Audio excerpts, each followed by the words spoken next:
esporte democrático que só depende da vontade própria e de um lugar adequado, a corrida de rua é o segundo exercício mais praticado no Brasil.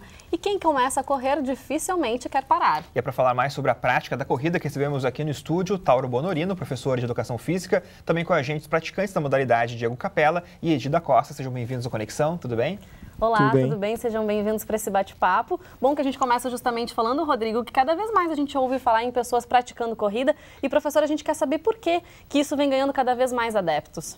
Em primeiro lugar, boa tarde, muito obrigado pela oportunidade. A corrida, como vocês mesmos falaram, é o segundo esporte mais praticado no país. E eu acho que a grande jogada da corrida é a facilidade de praticar. É um esporte muito democrático, em que tu tem a disponibilidade para praticar ela em qualquer espaço. Não há um espaço restrito destinado para aquela modalidade. Qualquer lugar é um lugar para se correr. E qualquer idade também pode praticar, também qualquer pessoa? Claro, qualquer idade, qualquer idade. Claro, tem alguns passos que são importantes seguir, que é a procura de um médico, um especialista, saber se está tudo em dia, tanto com a condição de articulações e parte óssea, e claro, com a condição cardíaca. Bom, e o Diego está aqui conosco, né? Já corre há 4 anos. Por que tu escolheu essa modalidade então, Diego?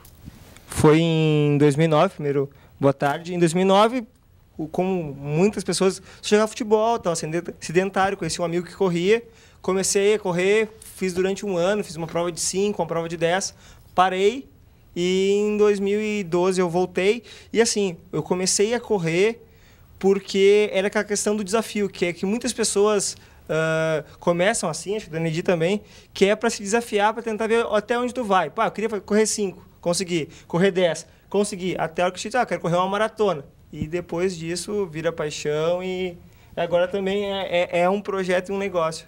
Bom, para quem compartilha também do mesmo sentimento da Dona Edi, né? Dona Edi, conta pra gente como é que surgiu a oportunidade de começar a praticar a corrida. Em primeiro lugar, boa tarde, agradeço a oportunidade. Eu me aposentei e eu teria que fazer alguma coisa, né? Então, o esporte, para mim, eu fui assistir uma corrida e me interessei, né? Eu comecei ali comecei sem treino, sem nada. E isso tem quanto tempo, mais ou menos, 11 anos. 11 anos. E antes da senhora se aposentar, a senhora já praticava alguma modalidade? Eu já gostava de ginástica, sempre praticava assim, em academias, assim, né? Mas corrida, nunca pensei em correr, mas... Quando conheceu, não parou mais. Comecei aos poucos, né? Mas só que a primeira já foi nos 10 quilômetros, né? Já foi mais que o Diego, hein, Diego? Já te deixou no chinelo nesse aspecto. É que eu tirei o segundo da categoria, né? Que eu já, a minha idade, eu já tinha 63 no meu início, né? Para jovem é bem mais fácil, né? Já está se adaptar. Agora a idade é 63 para começar, mas já a gente está aí, né? Com 74. Mas é muito bacana, porque mostra que não tem idade aí também para começar que eu disse, o Taurus falou, não tem idade, né? E é um esporte, qualquer lugar, um espaço, né, que tem, a gente já pode aproveitar, né? E, professor, se alguém quiser começar hoje a correr, então, pode fazer isso? Quais são os tipos de cuidados que a pessoa tem que ter na hora de, então, botar o tênis e sair para correr? Precisa necessariamente procurar um profissional antes de começar a correr ou pode começar devagarinho, tomando cuidado? Você tocar num ponto bem importante que é o começo. Como é que deve ser feito? Eu acho que o começo deve sempre que tu vai fazer alguma coisa nova, tu vai, por exemplo, vai construir uma casa, tu procura um especialista da área para começar. Então, se tu vai começar a reconstruir tua saúde, é importante que tu procure um profissional de educação física. Esse é o primeiro passo.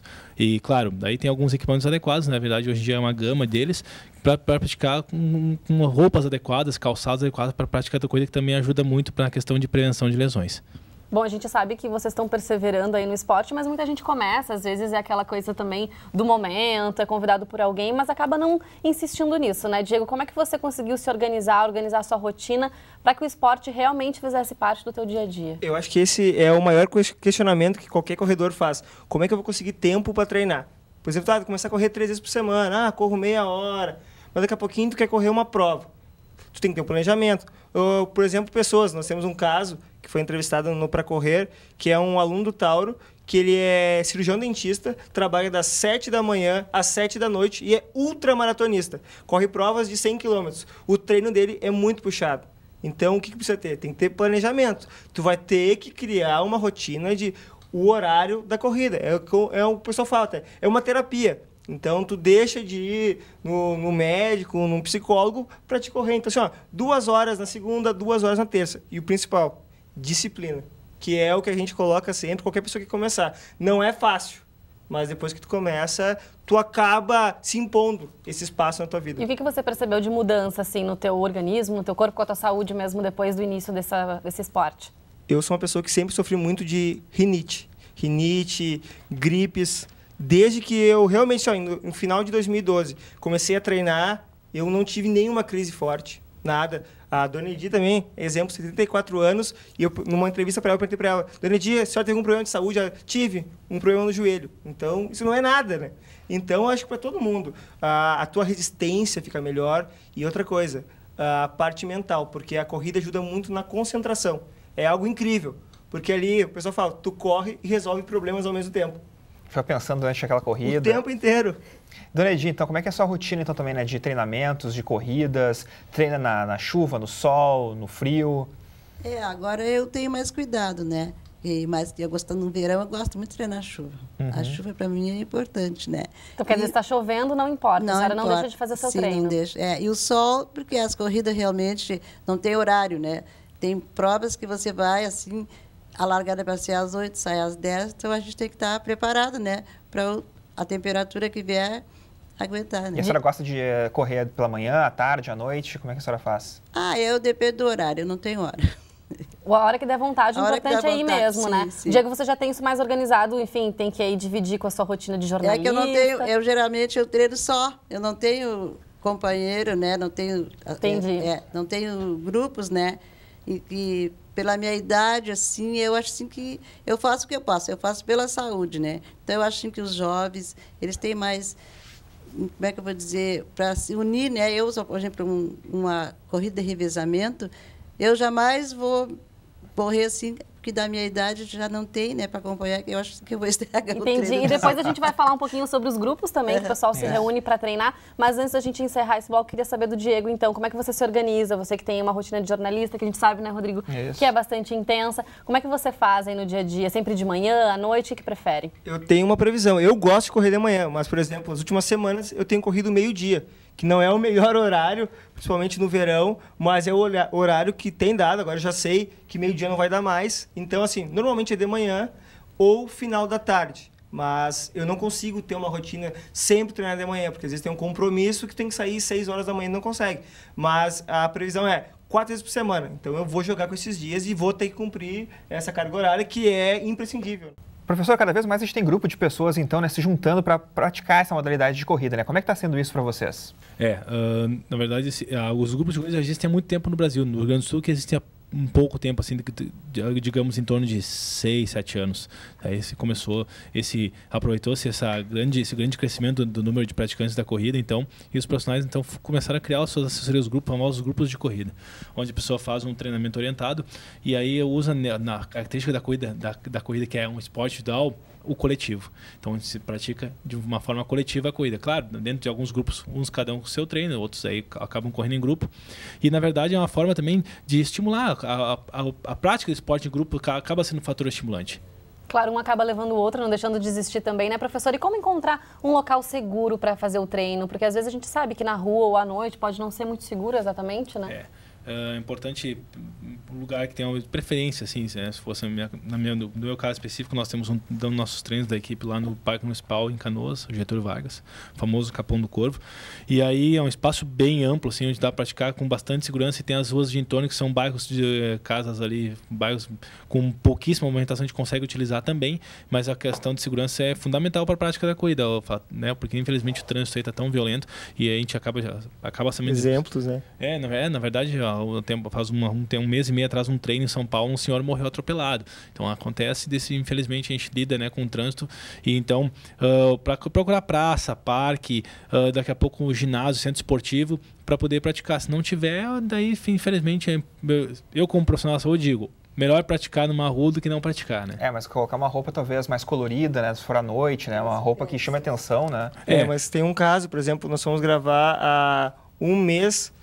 Gravei com o Tauro uma corrida na Zona Sul de Porto Alegre, num domingo, 10 horas da manhã.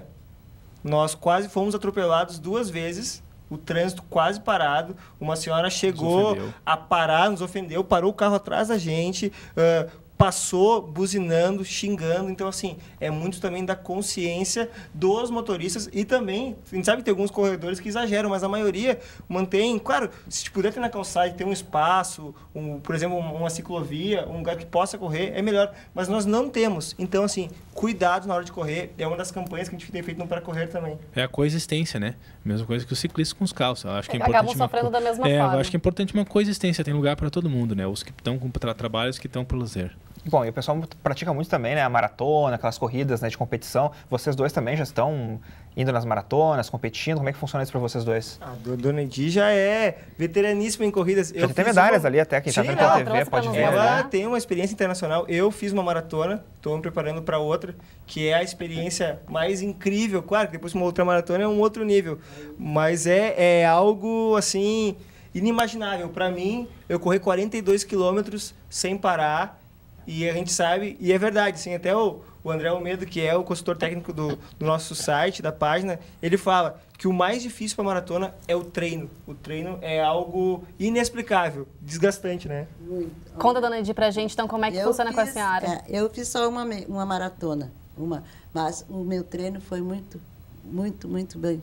Eu não sofri nada na maratona, por isso que o treinamento foi muito bem feito. E essas medalhas aí que a senhora já conquistou? As medalhas, a gente foi no Sul-Americano, aliás, não é Sul-Americano, é Norte, Centro, na Costa Rica, né? No Caribe. A senhora está também para ir para uma nova corrida fora do país? Como é que é essa história? Esse sim é o Sul-Americano Master na Colômbia, o dia 1º de novembro. Olha só que oportunidade bem bacana, né, que acontece. Bom, bacana. O Diego está comentando aqui desde o início da entrevista sobre a página que ele criou para correr, né, Diego? Que você entrevista pessoas que são adeptas ao esporte. Quer estimular cada vez mais isso também? Quer dizer, unir o útil ao agradável também?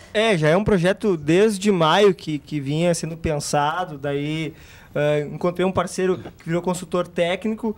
E daí eu pensei assim, o que eu vou fazer? Comecei a procurar a questão da corrida. Com a comunicação, ela ainda é uma coisa muito inicial. Tem algumas páginas fortes em São Paulo, no Rio, mas no Rio Grande do Sul não tinha nada focado na corrida. Então eu pensei assim, fazer uma coisa para corrida e principalmente para motivação. Em um mês a gente está quase com 2.000 curtidores e o melhor assim, é tu sair para a rua e encontrar histórias da Dona Edi e de outras pessoas. Quem nos acompanha pela TV está podendo conferir ali um pouquinho da página, dos vídeos onde são postados e pode acompanhar também, quem sabe se estimular para fazer isso, né, Rodrigo? Esse é o objetivo, né? Nosso objetivo ali também é, como falou, algumas páginas de corrida, eles falam em o que é o kinésio, rotina de treinamento. O nosso foco é diferente. Motivos para correr, dicas básicas, escolha do tênis, a preparação, procurar um médico, que é justamente o pessoal que quer começar. E é incrível. Tem uma demanda e uma vontade das pessoas. Muita gente que manda mensagem dizendo assim, eu só preciso que alguém me estimule. E querem começar a correr. É algo incrível. O Tauro conhece muito bem. As pessoas chegam lá sem perspectiva e em um mês mudam completamente. Eu só queria falar um momentinho, sobre corridas de aventura.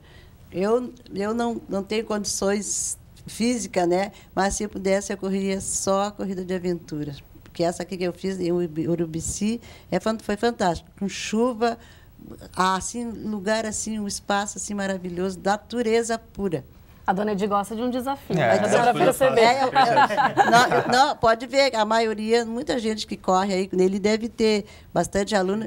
Não, falou em aventura, não. Eu fiz a Ilha do Mel também, que é uma outra aventura, né?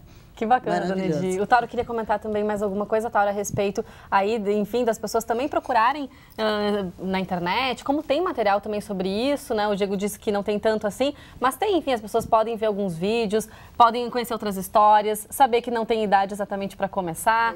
Como é que você também orienta seus alunos sobre isso? Na verdade, esse trabalho de vídeo e literatura acaba sendo um complemento, mas eu acho que a base deve ser toda com um olho com o profissional de educação física. Então, acaba sendo um apoio, um estímulo, um complemento, sim, para se colher algumas informações, para muitas vezes tirar dúvida. Daqui a pouco tem vergonha de perguntar para a pessoa sobre algumas coisas e daqui a pouco achar que essa pergunta pode ser uma pergunta boba. E acho que é importante essa comunicação, mas muitas vezes não acontece. A gente não percebe o aluno daqui a pouco envergonhado e daqui a pouco ele vai procurar na literatura algum complemento. E aí é importante, claro, saber separar uma boa literatura e simples, de fácil acesso, como o caso para correr do Diego, como daqui a pouco alguma coisa que diz uma coisa que não um fundo aí um pouco enganador, assim. E nós temos que ter responsabilidade, né? Não posso dizer vá correr e não dizer que você tem que procurar um médico, procurar uma orientação de um profissional, que é o principal. Isso aí é o principal. Bom, quem ficou interessado, então, é o facebook.com/pracorrer. O pessoal pode, então, buscar ali a página do Diego. E conhecer um pouquinho mais e, quem sabe, ser estimulado, né, Rodrigo? Isso que tal? aí. O que tu acha? É complicado, né? O Rodrigo tem um perfil de corredor também. Tem um perfil e pode usar aqui também a pista da universidade. O Capela começou por ali, né? Sim. Correndo por ali. Eu não consigo mais olhar para aquela pista. Eu calculei, assim, em 9 meses, umas 1.200 voltas. Eu corro hoje e eu tenho nojo. mais. Eu sonhei várias vezes com aquela curva, com aquele vento batendo no ouvido, assim. Tá certo, pessoal. Muito obrigada Sabiás é meu amigo. pela presença de vocês, pelas informações. Até a próxima. Muito obrigado. Obrigado. Obrigada. Valeu.